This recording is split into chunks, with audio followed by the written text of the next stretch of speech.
Everywhere you look, people are telling you the economy is doomed. Is it? Brian, I am so excited about this because we get to speak truth. We get to tell you the real story. What are the things that you should be afraid of, and what are the things that you should not be afraid of? And we love that we can do that. We love that we can speak to the things that you care about that are top of mind for you. So right now, we have the team out in the wings collecting your questions. So if you have a question you want us to weigh in on, something you want to hear from us, make sure you get it in the live chat right now. With that, Producer Reby, I'm going to throw it over to you. Oh, yeah, I've got a good question to kick us off from Kelly. She says, is the economy doomed?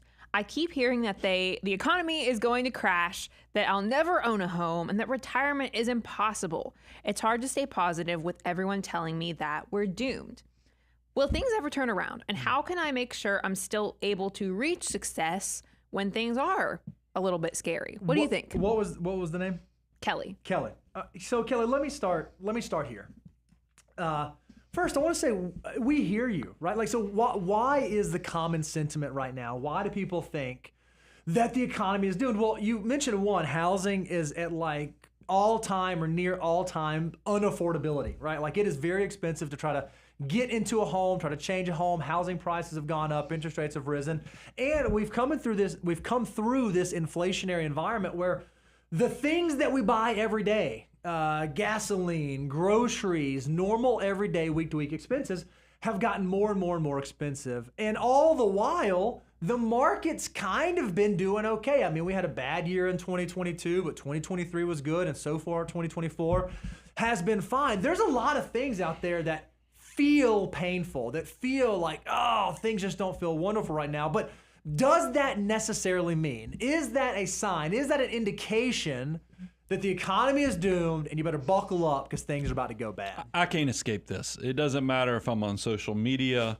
or even at the neighborhood hangout events. People will come up to me and go, hey, how do I prepare for United States collapsing? And I'm like, what?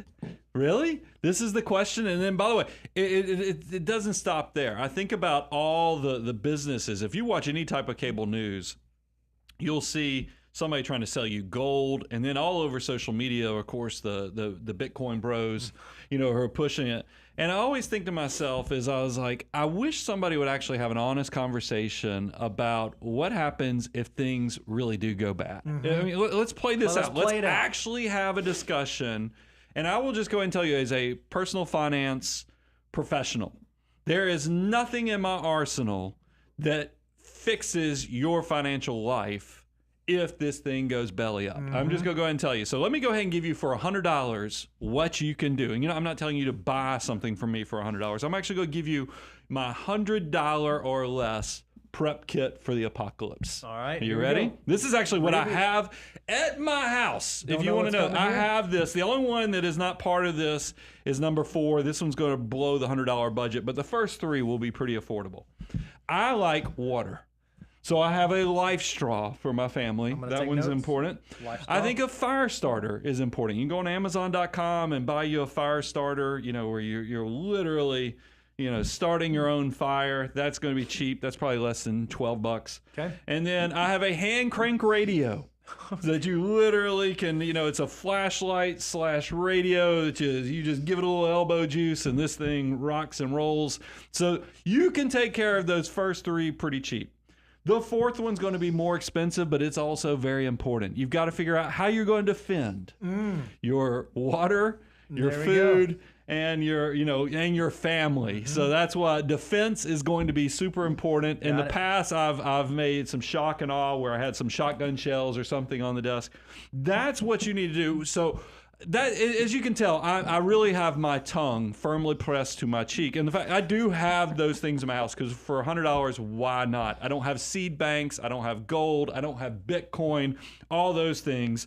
But what I would tell you, for people who are panicked about this, and you see all this doom, panic stuff all over social media, throughout my entire career, which sadly I'm in the 3rd decade of now, is that there's always a reason to sell. There's always been a reason to panic. Always something to be afraid of. Whether it's wars, whether it's pandemics, whether it's terrorist attacks, there's economic, there's always something to scare people. I think if you went through history, just go do a Google search saying reasons to sell and then do an image search, and you'll see all kind of great illustrations, especially if you then overlay that with the S&P 500, and you'll see somehow this desire of humanity to continue to innovate, to grow, will overcome. And maybe that's the optimist in me, but I really do think that if I was giving people advice on how do you prepare for this, besides the $100 checklist that I gave you, is I think you ought to start thinking about how do you create more luck for yourself? How do you prepare and create more luck? Because things are always going to be changing. Things are always going to be evolving. And when I talk about luck, I'm talking about an ounce of preparation intersecting with that moment of opportunity. So I would encourage you, if you think housing's hard, if you think the stock market's scary, why not understand, like financial order of operations or millionaire mission? Figure out how to get your financial household in order. And Bo, there was some things that we even kind of brainstormed on. What are things people can do to prepare for bad stuff? Yeah, I think people are asking the wrong question. The question should not be, what do I do if the economy is going to bust and if this whole thing goes away? Because that seems like a very low probability outcome. What I'll be worried about is what if it doesn't? That's probably the bigger risk. What if the economy doesn't blow up? What if the world doesn't come crashing down? What if the market doesn't shut down? Well, odds are you're going to live to a ripe old age and you're not going to want to work forever. So you may want to start doing things today to prepare yourself for that future. And one of the best things you can start doing is whether the market's going down or going up, always be buying. There you go. ABB. Even if we see volatility, even if we see the market go down, even if we see another year like 2022, which was not a great year, we see another downturn like COVID, or we see another fourth quarter of 2018, or we see another 2008, first quarter of 2009, or we see another dot-com bubble burst, or we see another fill in the blank. If you're someone who is investing and buying, it's amazing how powerful your dollars can work for you through those crazy, scary times. So our strategy, what we would recommend is if you are nervous about the future, if you're nervous about what's going to happen in the economy, keep buying, keep investing, keep putting your money to work, because if it does come to fruition, then you're going to be getting in at lower and lower and lower levels. And 10 years in the future, your future self can look back and say, man, I'm glad that I had the resolve. I'm glad I had the discipline. I'm glad I stayed the course and made the hard decisions that are now setting me up for a bigger, more beautiful tomorrow. So always be buying. Always be buying. ABB, baby. And then also having the emergency reserves, and then just understanding where you fall into the financial order of operations. Love it. All right. Fantastic. Well, Kelly, thank you so much for that question. Since you asked your question and we answered it today, and you would like a tumbler, it's your lucky day because it's a Tumblr day. Just email, I guess you can email Katie, KATIE @moneyguy.com. Hey, Katie's back. Yay! So yeah, go ahead and do that and you can cash in on that. We threw him off the scent. Hey, I did. can we hit pause for a sec? Did anybody else smell natural gas?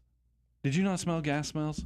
No. Y'all didn't smell? I was like, speaking of doomed. It was all that doomsday talk. Can I be honest? Y'all didn't I smell was like something? reading the chat, so I wasn't totally dialed in, and I dialed back in, and you were talking about Life Straw, and I was like, "Whoa, how did we get there?" They dubbed you Brian Prepper Preston. It's $100. It's a nickname you got in here. How do you, I mean, I don't have the seed bank yet, but It y'all cracked didn't me smell up. gas. Okay, No. nobody else smelled natural gas. You don't smell burning toast, do you? No, I don't smell burning toast, you jerk. Okay, that makes me feel better. So let's just go make sure, because look, we have a restaurant underneath us.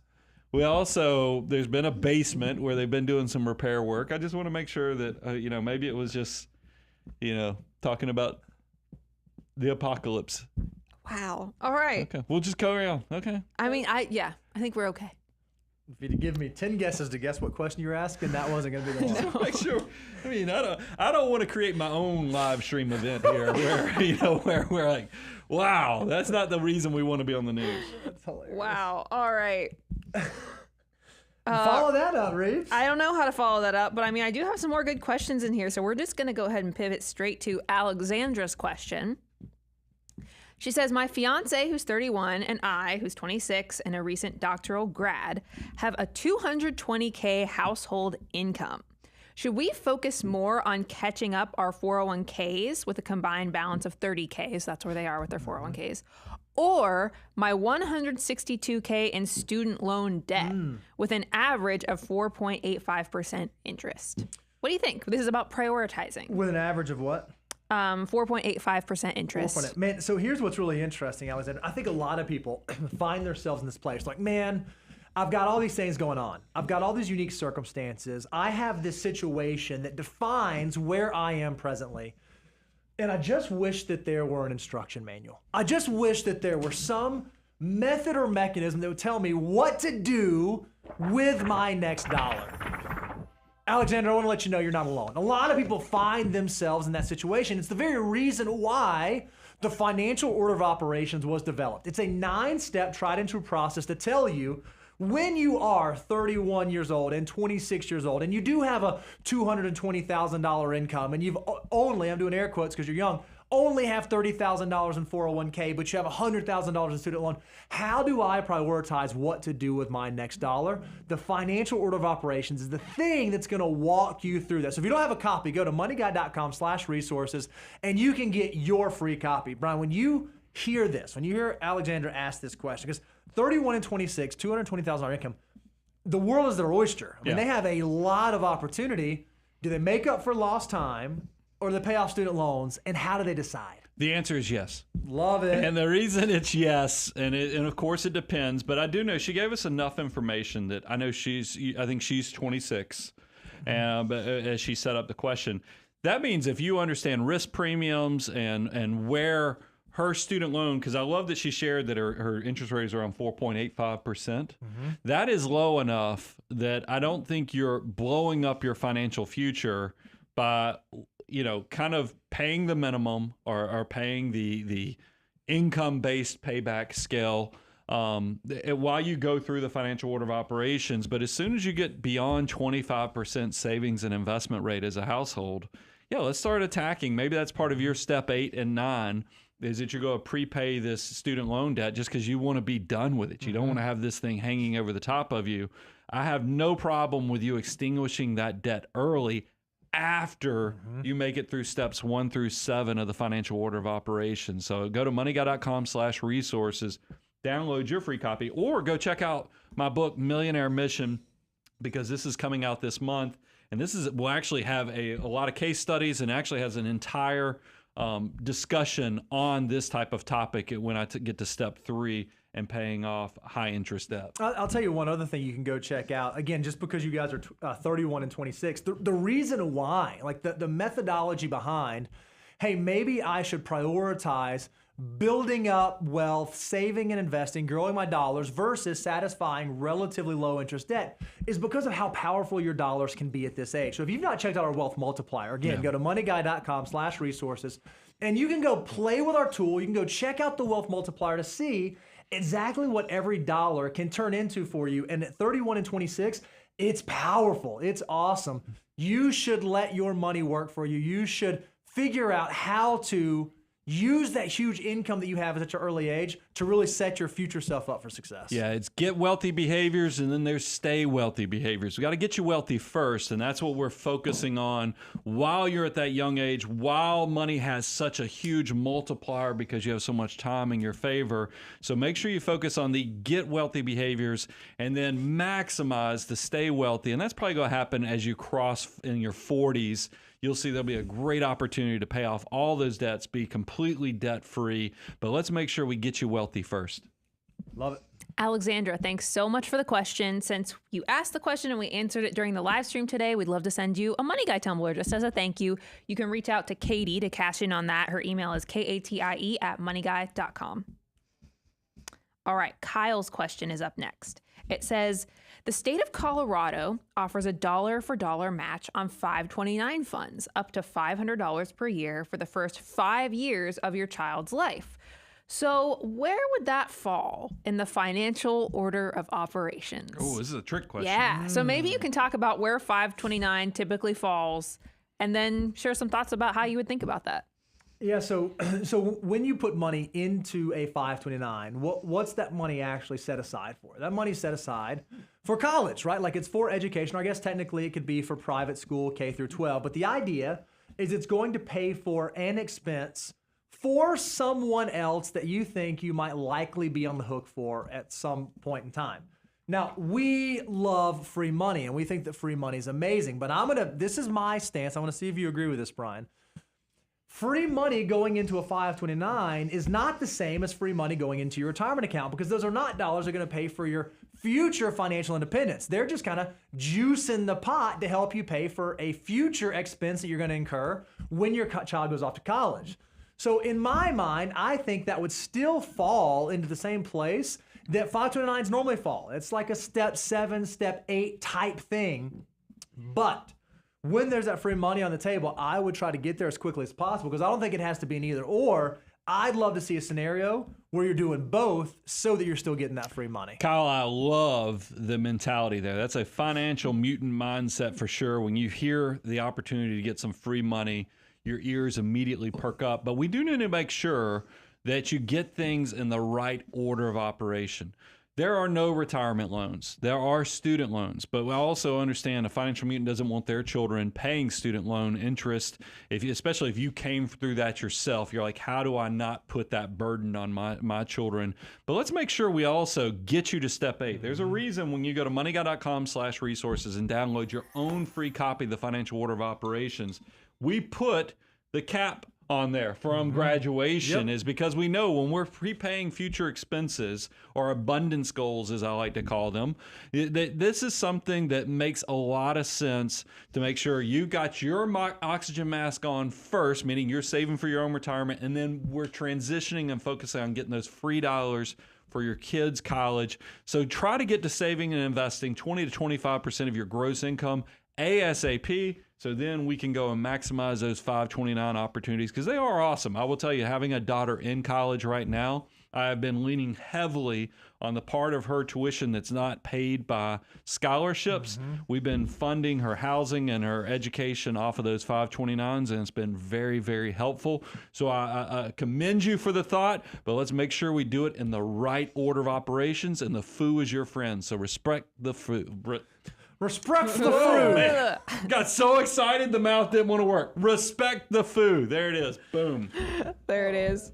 Moneyguy.com/resources if you want a free copy of those Financial Order of Operations so you can take a look at it for yourself. But in the meantime, Kyle, thanks for the question. Good question. We'd love to send you a Money Guy tumbler since we answered it today. Just email Katie to cash in on that. You can reach her at katie@moneyguy.com.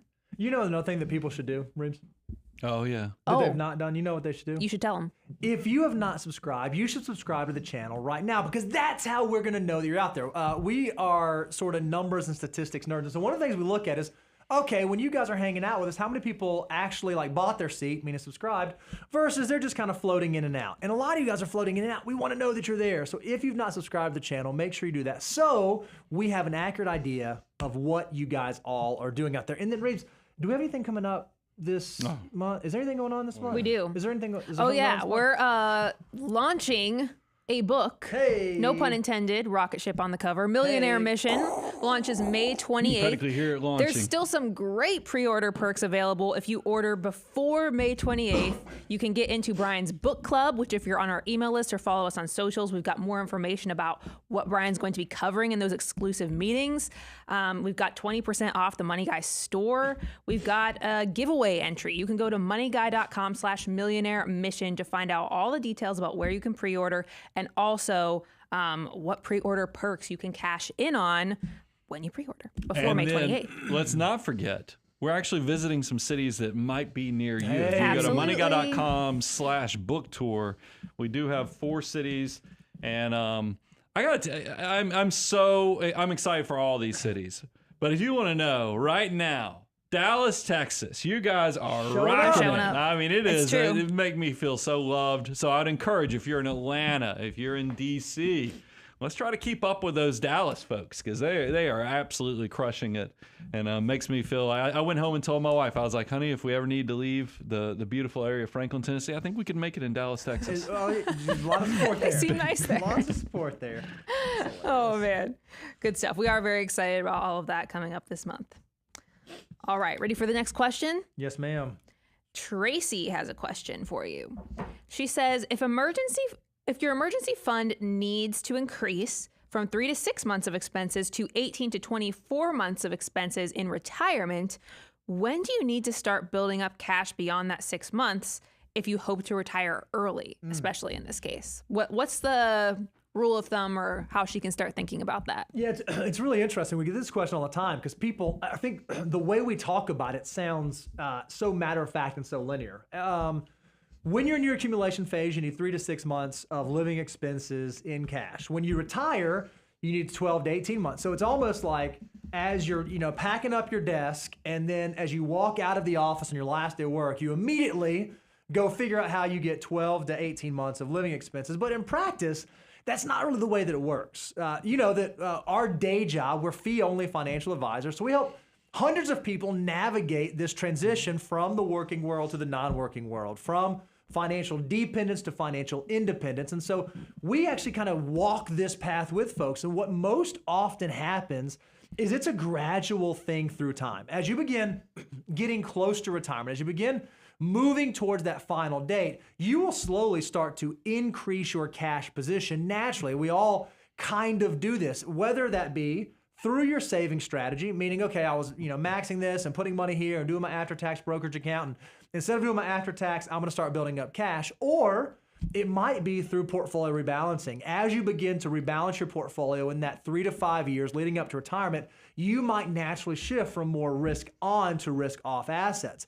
In my opinion and in my experience, it's not a light switch. It's not something that just goes from, okay, today I've got 6 months and then tomorrow I've got 18 months. It's a gradual transition that usually happens over the course of anywhere from 24 to 60 months, I would say. Yeah. By the way, anybody who's out there part of the FIRE, I like to call it the FINE movement, the financial independence next endeavor, because retiring sounds so formal and it sounds like you're done. Sure. And that's just not the experience I've seen from all the early retirees or the transitioners we've dealt with.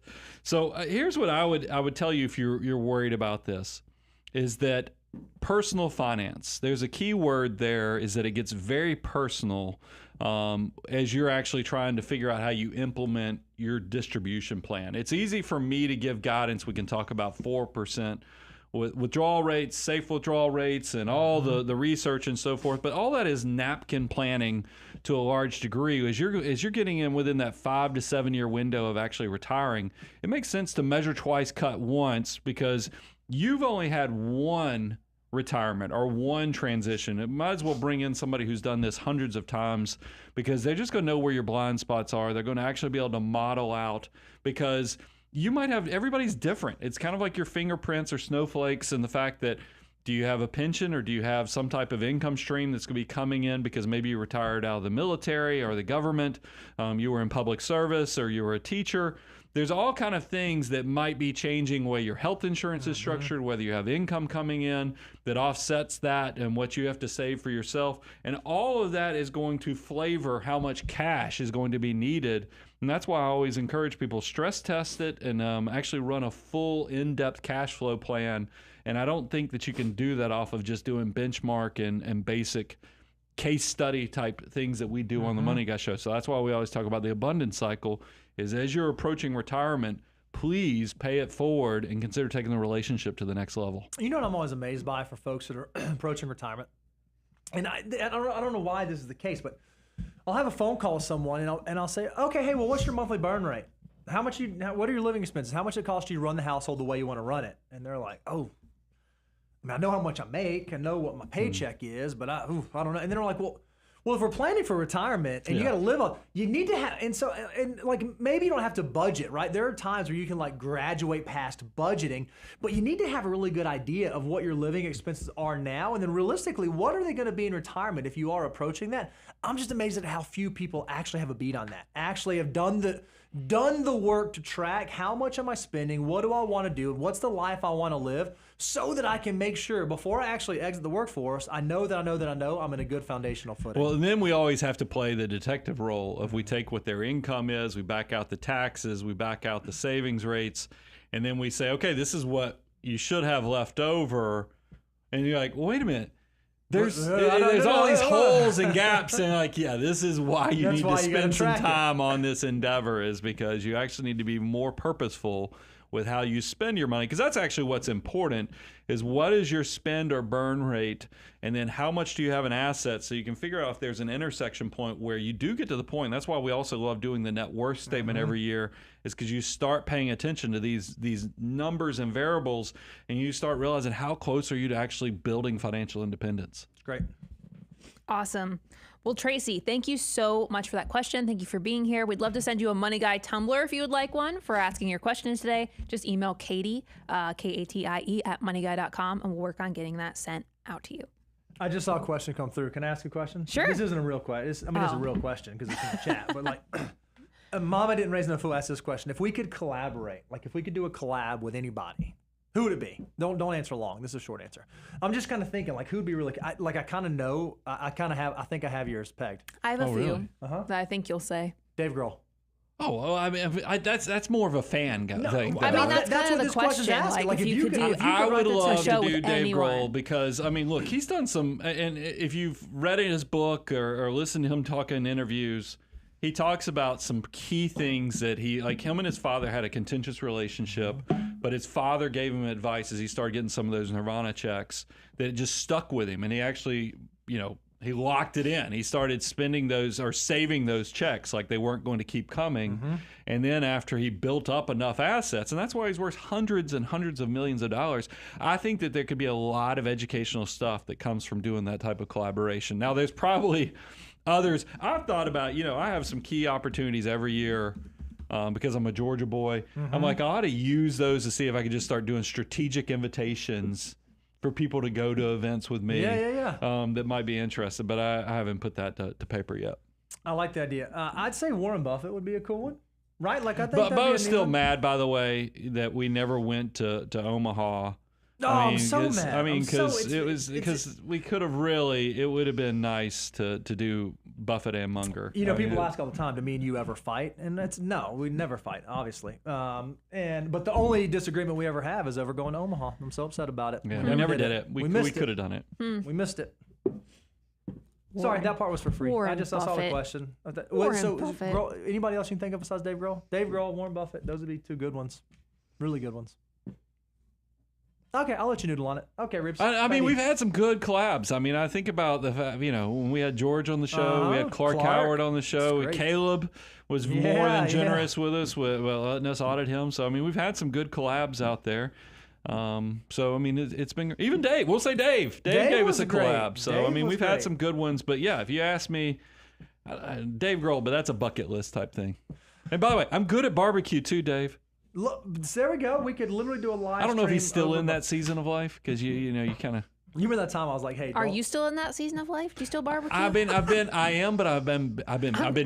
Curious. I haven't been cooking a lot recently. See, I haven't heard you talk about like smoking. I've been too busy. But, It's almost like there's a book coming out on May 28th. True that, though. And it is occupied. Who has time? And by the way, if y'all want to know, giving a keynote speech for a book tour, it's a different muscle than doing live Q&A shows every Tuesday at 10 a.m. So I've been in the gym. Think of your favorite Rocky prep scene.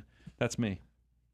That's exactly what I'm dragging, throwing railroad ties on my shoulder, running around the neighborhood, giving practice and speeches. Frozen carcass. That's awesome. You're doing great, though. It's going to be so fun. So good. Except for I'm trying to change it all up today at lunch. I can't wait to tell y'all some ideas I have. It's going to be awesome. Great. It's going to be awesome. Brian, don't out me like that. I can't hide my facial expressions from the Money Guy family. All right. Ready for the next question? Yes, ma'am. Laura has a question from Facebook. She says, we're working on steps 4 and 5 of the financial order of operations at the same time. I'm 44, my husband is 48, and we are behind on retirement. We have 3 months of emergency money, but want to grow it while we max out our Roth and HSA. We don't want to miss out on the time. Is this okay? Yeah, so this one, we try not to leave like a ton of gray, right? Because when there's gray, like people have a hard time making decisions. But this is a unique one that we've talked about a little bit in the past, and I want to remind you, Laura, that you're not alone in this. So a lot of folks say, "Hey, I know that I need to have 3 to 6 months of living expenses," and I figured out that really our number is 6 months. We really need 6 months of living expenses, but man, I hate missing out on that Roth IRA. I hate not doing the HSA. I hate not saving more to my 401k or 403b or 457. Is it okay? Can I multitask? Can I do both things? And this is the guidance that we generally give, especially you note you're 44 and 48 and you feel like you're a little behind the curve. I love hearing that you've already got 3 months of living expenses covered. Now, what I don't know is like how much at risk is your household? Meaning, are you a one-income household where one spouse works and one spouse doesn't? Or is there a large disparity in income? Meaning, if the higher income earning spouse lost their job, you guys would be in a really bad place really, really fast. You have to do that triage to assess how aggressive, how risky is only having 3 months of living expenses. If it is incredibly risky, then you might need to prioritize that. However, maybe you guys are equally yoked and you're in a similar income situation, or perhaps you have assets saved up in an after-tax brokerage account or something else that could provide needed liquidity if you got into a crunch. If that's the case, I think it probably is okay, once you hit that 3-month threshold, to also be building towards the 6 months while not missing out on tax-free growth with Roth IRAs and HSAs. Agree, disagree, want to fight? No, I absolutely love it. And here's the other thing. I mean, we try not to share this rule because it's a break glass, and your future self will be mad at you if you actually use this rule. But, Roth contributions, especially to the IRA, you have an ability to, if you really got in a dire, I'm talking about dire emergency, you could pull out your original contribution completely tax-free. So in a lot of ways, those two, that's why that steps 4 and step 5 of the financial order of operations kind of do work well together, is because if you've gotten a really desperate decision mode, you would have another avenue to get access to those dollars. So I love it. I mean, I got an email. I can't remember if the email came in last night or because I know I just responded to it this morning. Talking about Nick's email? But yeah, Nick wrote us and he said, hey, while I was in college, I was paying for college, but after I got on fire with y'all's concept, I was making sure I was paying for college, trying to avoid as much student loan debt as possible, and saving and getting my Roth IRA. And I think about those things. So I think it's a noble thing, especially since y'all are in catch-up mode. I love that you feel like that clock is ticking in the background, and you've got to get the money working for you. And that is the purpose, is that you want to kind of have this millionaire mission, hence the book, Millionaire Mission, to where your army of dollars are working as hard as you do. And that's a big part of you feeling the pressure and making it happen so that one day you will have that great, big, beautiful tomorrow. Now, the only thing I'll add to this, earmuffs real fast, Brian. 44 and 48 is not that old. Yeah, I agree. Right. It's not that old. What I love, though, is you've recognized, hey, we feel a little behind. At 44 and 48, though, you still have a long runway. You still have a lot of time that you can get your money working for you. You might just have to work a little bit harder. You might have to save a little bit more. You might have to cut back a little bit more. You might have to make some harder decisions, but it's not old. Now 50 on you. There it is. Well, Laura, really good question. Thank you for being here and for asking your question. We'd love to say thanks with the Money Guy Tumbler. If you'd like it, just email Katie, Katie, at moneyguy.com, and she'll help you cash in on that and get that sent your way. All right, Heather's question is up next. She says, do you adjust for inflation when planning for retirement spending based on how high it's been lately? And I thought that was an interesting question. Like, how do you factor in inflation when thinking about retirement? Because it has been kind of high in the past couple of years. It's been crazy. I'll let you kind of fill in. But one of the things I think is important when we were developing, because I know not everybody is at the point where they graduate on the abundance cycle where they need a financial advisor. They're kind of still in that building or trying to figure out how you accelerate your path. One of the things I'm pretty proud of is we created a Know Your Number tool and course. If you go to learn.moneyguy.com, and I love that within the tool you get to play around not only with inflation rates. So yes, it is important, Heather, when you're thinking about your planning, is that we allow you to toggle the inflation rate up or down. We also allow you to toggle your rate of return as well as your savings rate. And all those things are going to have a dramatic impact on your final results. So that's why we wanted to make sure we gave you all the levers when you're trying to plan so you can kind of start figuring out how do you live your best life so that you know if you're ahead of the curve, behind the curve, or right on the curve, you've got to kind of have the metrics to know what you control and what you can actually do to catch up or start enjoying life even more. Yeah, the two things that I would add is that we all, it's part of the human condition. We all suffer from recency bias. That which has happened most recently is the thing that sticks in our mind the most. And so when we come through like this hyperinflationary environment where we saw the price of common goods go up 9% in 1 year, and then maybe it settled back in, our mind is constantly wrapped around the idea that inflation was this and it's going to stay this. However, one of the truths about numbers is that over a long enough timeline with enough data points, reversion to the mean is a realistic thing, right? So while we have seen high inflation, I would argue that as we move through economic cycles, we see periods of higher inflation and periods of lower inflation, and periods of higher inflation and lower inflation. And so realistically, when it comes to forecasting out your retirement living expenses, I think you can use a historic average inflation number. Maybe your estimate is that number's 3% or 4%, or maybe you want to even be aggressive and say 5% inflation. I don't think that's crazy. And I think realistically, as time goes on, that's probably going to be what the mean reverts to, even if it has been a little higher recently. So I would keep that in mind. So when you think about, okay, today, I know in today's dollars, we spend $5,000 a month. That's our living expense. I do think it's prudent to inflate that up to your retirement age to figure out what that number is. We have a tool that can help you do that. And then when you figure out how big your pot of money needs to be, you use that number. You use the future dollar number so that you're actually saving an adequate amount. But I would not get caught in recency bias thinking, oh, well, just because things were this way means that things are going to stay this way. Because I think if you do that, you'll send yourself into like a death spiral. Yeah. All right. Well, Heather, thank you for the question. And good answer, guys. We'd love to send you a Money Guy tumbler as a thanks for being here today. Just email Katie, Katie at moneyguy.com, and we'll work on getting that sent out to you. Okay, Zachary's question is up next. He says, my wife and I have 40% of our income freed up when we become debt-free in October, which is so exciting. So he says, we plan to save 25% of our income for retirement, but how would you use that extra 15% of income afterwards?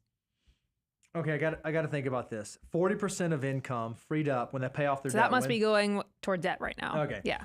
So what I want to pause there. Now, Zachary, this is not a cautionary tale for you, but this is a cautionary tale for everyone else. When I hear someone is in a position where 40% of their income is going to be freed up, that sounds amazing, and that's going to be awesome once you get there. But what I hear in the back of my mind is, man, I got into a situation where my debt load was pretty aggressive. It was eating up 40% of my money, 40% of my income.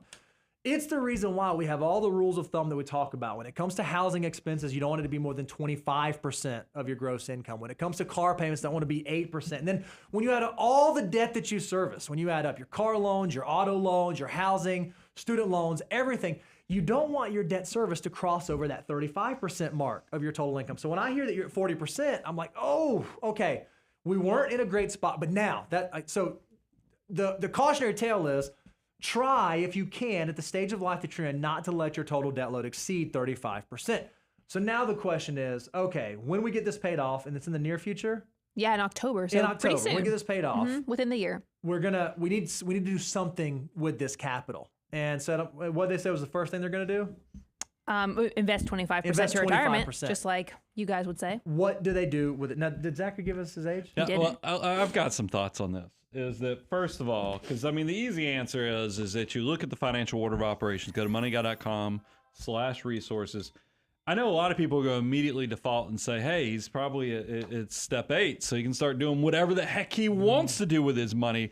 And that is true if he first asks himself this question. Because I took this a little different way. I love the thought that you were thinking about he had a lot of debt. But I've also seen a lot of people out there that become debt crusaders. I wondered that too, like where they just they get really so aggressive. excited that maybe they paid off some credit card debts, You maybe could- they like, paid you off weren't student wrong. loan debt. Yeah. And But, they get so excited with paying off debt because there's a lot of people in the financial space that really focus on this whole debt thing. Yeah. Even when debt has had historically low interest rates, in the years past, I just want to make sure that you're not still behind the curve, because that 40%, because as somebody who paid off their low interest mortgage super early, I'm talking about somebody who's in their 30s, maybe even early 40s, and they're like, man, I rocked this thing. Now I've got 40% of my income. I want you, we have two illustrations. I want you to go to moneyguy.com/resources. We have, what will 25% do for you on savings rate? 30 years old. They said they are debt crusaders. Yeah, so they're debt crusaders. So you need to see what 25%, because now you need to know, are you behind the curve, ahead of the curve, or right on the curve? Now look, paying off debt is incredible, but I got to tell you, all your peers, the financial mutant versions of yourself who weren't debt crusaders, they were saving and investing. And we're doing a show right after this. It's going to show the power of that person that was saving and investing from the age of 20 to 30 versus the person that saved and invested from 30 to 65. And you're going to be shocked to see what the 20 to 30-year-old had the opportunity, because their money is just worth so much. So you need to go to learn.moneyguy.com, look at the Know Your Number course that we have to figure out how far behind you are, because maybe you have to, now fortunately at 30 years of age, 25% is probably going to still do a lot for you. But there are other people that are going to be debt crusaders who might be a little later to the party, and that 25% might now need to be 30% or 35%, because you find that you're a little behind the curve on where your assets, your army of dollar bills, should be. So you have to answer that question. Are you behind? Are you ahead of the schedule? Assuming that you're ahead of schedule, and you being 30 is going to give you a lot of grace, you then can get to step 8 of prepaid future expenses or abundance goals, whereas beyond saving and investing 25%, you can start, making decisions. This is where you save for the kids' education. If you want to become a real estate entrepreneur, if you want to buy the nicer car or live in a little bit nicer house, or even be a debt crusader, that's where I would tell my financial mutants, if you want to be a debt crusader, and you're in your 20s or 30s, I love it being a step 8 activity, because then you're not walking away from what your money, that wealth multiplier effect that is so powerful while you're young. Love it. I'm gonna just throw one other thing out there. This is more just me and you lamenting for a moment. People in the comments, they're like, "Oh, these guys, they just love debt. Oh, they just love debt." No, that's actually, I'm the opposite. It's not true at all. But here's what I do love. I love math. I love optimization. I love efficiency. I love reaching goals in the most effective and efficient manner possible. And my opinion, and also supported by the facts, is that for young folks, it's easier to do that by accumulating wealth than satisfying debt, especially low interest debt. So we're not debt lovers. We just, we recognize math. I think anybody who reads Millionaire Mission will see a lot of my regrets in here. And everybody, I've been very transparent about it, and I actually did the math within the book. And the last chapter of this book is actually what I do with my money specifically. So if you just want to be person nosy and know what I do, it's going to be in the book. But I do share some regrets in the book. And one of them is that there were a few years I didn't max out my Roth IRA in my 20s. Now, I had some unique things going on with starting a business, growing a family. So, I mean, when you're got a sinking ship and you're trying to figure out where you're bailing out the water, you start throwing out really important stuff like Roth IRA contributions, even in those dark moments. But I'm actually nerdy enough that I've gone and figured out what my rate of return was for my actual assets I invested. This is not pretend where I just grabbed 10% out of the air and said, hey, that's what the market's done historically. I actually calculated what my rate of return has been since I started investing, applied that to the Roth IRA contributions that I did not make. That's that opportunity cost lost. And guys, you'd be shocked. If you want to know what the number is, the numbers are big. I mean, it's bad. It's bad now because I'm 50 years of age, but it's even worse if you look at what I took for myself at retirement. So, and by the way, Zachary's going to be fine. I can already tell he's a financial mutant and he's doing great things. But I would not be. It's the same reason my youngest daughter, she's like, Dad, why are you being so mean to me? I'm like, I'm not being mean to you. When I give you advice, it's going to make you better at doing things in the future. I'm just being a father. And that's what I feel like I'm being an educator for the masses when I try to share with you. There's get wealthy behaviors and then there's stay wealthy behaviors. Without a doubt, being completely debt-free is a stay wealthy behavior because it's de-risking your life.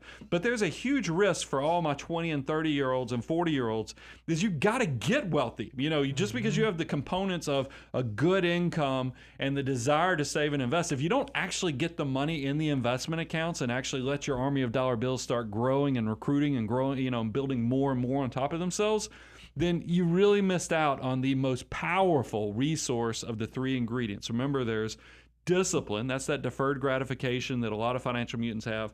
That creates the margin that equals the money, the second ingredient. But the most powerful one is time. That's why if you go to moneyguy.com/resources, look at our wealth multiplier tool and see what $1 can do for you.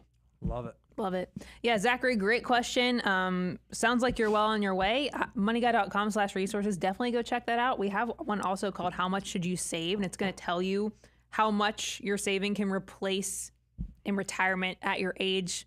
Go download it. I don't know if I explained that perfectly. Or also, if you go to learn.moneyguy.com, you might really like our Know Your Number course because it's going to clear up some of these questions and actually put a little bit of math behind it. So definitely check that out if you've been interested in this conversation. Hey, Megan, can you do polls? Are you a pollster? Can you do that? Do we know how to do that? Sure. Do that? I'm curious. You know, believe in her. We did this. The title of the show was "Is the Economy Doomed?" Right. I'm just curious for like our audience.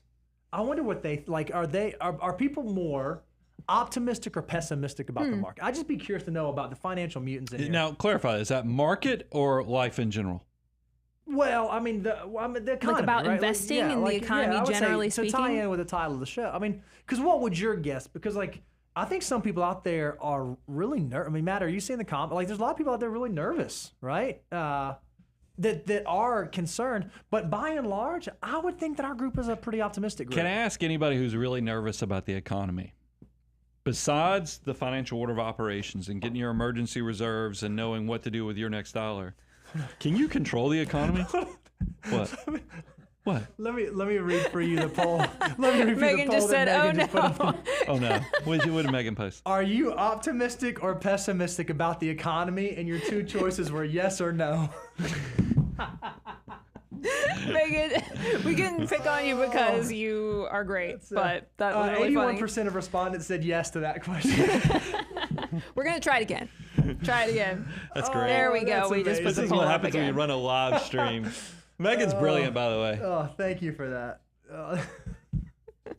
All right. Well, Sorry. also, Zachary, thank you for the question. We'd love to send you a Money Guy tumbler. So just email Katie, Katie, at moneyguy.com to cash in on that. We'd love to send you one. All right.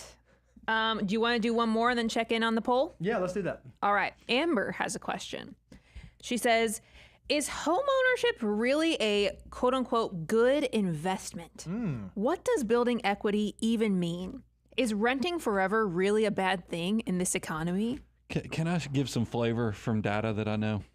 There's two words that you should respond with, but yes. Well, I want to give some background because this is more of a state of Americans that bothers me a little bit because it will give some flavor to this. Is home ownership good? Every 4 years, we get the updated information from, I believe, the Fed, the Federal Reserve updates where net worths are for Americans. And most recently, the most recent update that came out, I got super excited because net worths were up 35%. Sadly, do you know what pretty much 100% of that increase was?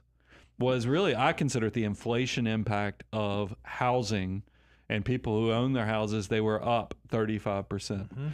And I realized how people just aren't actually prioritizing their army of dollar bills and building up liquid assets. When we did our net worth by age show this year, we actually used that Fred data to show that people just are not saving and investing. So I'll say my short answer is, of course, home ownership is good. And for most Americans, the majority of Americans, it's the only way they're actually building wealth.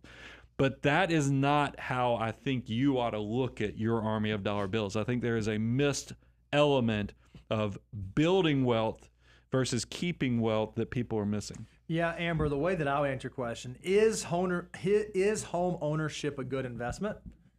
Depends. Yeah. It depends. It depends on what your goals are. If your goal is to own a home and be in one place for a long period of time and build memories and set roots and establish a foundation, home ownership is a great way to do that. And you can, over time, build equity in that. If you borrow money for it, you pay down the money you borrowed. And houses do generally increase about at the rate of inflation in normal markets over the long term. So can you build equity and can you build wealth through home ownership? Absolutely. Does that mean that you have to buy a home?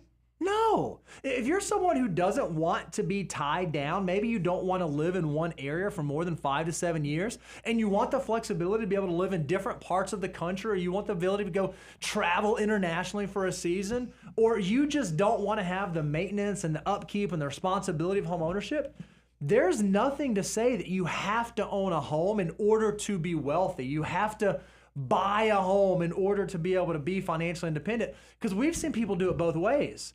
Folks who bought homes and did incredibly well, and they, parlayed their first home into their second home and their second home into their final home. That's great. And we've seen other folks who always chose to rent. And what that rent did is it provided them with flexibility, because they prioritized flexibility over the foundation of being in one place for a long time. So I would argue, if you've not gone and checked out our home buying checklist, and you can't say definitively that I know that I'm going to be doing this and I have some security around this and that this is the place that I'm going to stay, home ownership might not be for you, or it might not necessarily be for you in this season. And I certainly, for most folks, a home is the single most expensive thing that you will ever buy. It's the number one largest thing you'll ever spend money on. I would never let someone force me into making the largest purchase decision I'll ever make just because someone else told me, oh, well, that's what I'm supposed to do, or that's the next step in the process, or, oh, you have to do this. That may or may not make sense for your situation. So you need to define for you, is home ownership a good thing? And I would even, in parentheses, in this season. Is home ownership a good thing in this season? And answer that question honestly. Yeah, and I'd lean heavily on the time component. We typically say housing, it needs to be at least a 5-year decision. I think with where housing prices are right now, it needs to be more of a 7 to 10 year in just this moment in time, because we have had such a huge run up, with inflation. So pay attention to that. And then don't look at the stats. This is why you always have to be careful of statistics, is the fact that because Americans only had money go up 35% through home ownership, does that mean that's the only way for Americans to build wealth? No, I think it's more of an indictment on how bad Americans are at being disciplined and saving and investing for the future. It's kind of like when I used to work at the airport in Atlanta while I was in college to make money. I lost a tremendous amount of weight when I was a baggage handler, throwing bags on the planes. But the reason I lost a tremendous amount of weight is because it was 100 degrees inside of an airplane and I'm working my butt off. That doesn't mean you have to go climb into the belly of an airplane to lose 20 pounds of weight. It means you just need to know what is actually creating this result. Don't let somebody tell you just by looking at the statistics and say, hey, houses are the only way you can build wealth because that's what the American research shows. I want you to have money that works for you. Mm-hmm. Start actually following the financial order of operations, because housing's a use asset. The only way you turn that into wealth is you actually have to sell the house, the shelter that you are raising your family in, to get the equity out of the house, or you have to borrow against it. Neither one of those are great options. I'd rather you have your army of dollar bills completely outside of the household so that you can actually live, work, use those assets that are building up in the background. It's great. Fantastic. Heather. Nope, not Heather. Dang it. Amber. Oh, Heather was earlier. Can I make an observation before you give the results? Oh, sure. Well, I was just hang on. 1, 2. I need to give Amber her tumbler. 3, 4, 5, 6 of the 8 questions we've done are ladies. Huh. I actually noticed that too. I like it. Oh, we've always got some ladies, but they were like that made me extra happy today, which is happy. Thank you for that. Well, Amber, since you asked a question and we answered it on today's live stream, we'd love to send you a Money Guy tumbler as a thank you. So just email Katie to cash in on that, KATIE@moneyguy.com. Just let her know you asked a question today and we'll send you one, and hope you love it. Okay, so we polled our audience. The question was, are you optimistic or pessimistic about the economy?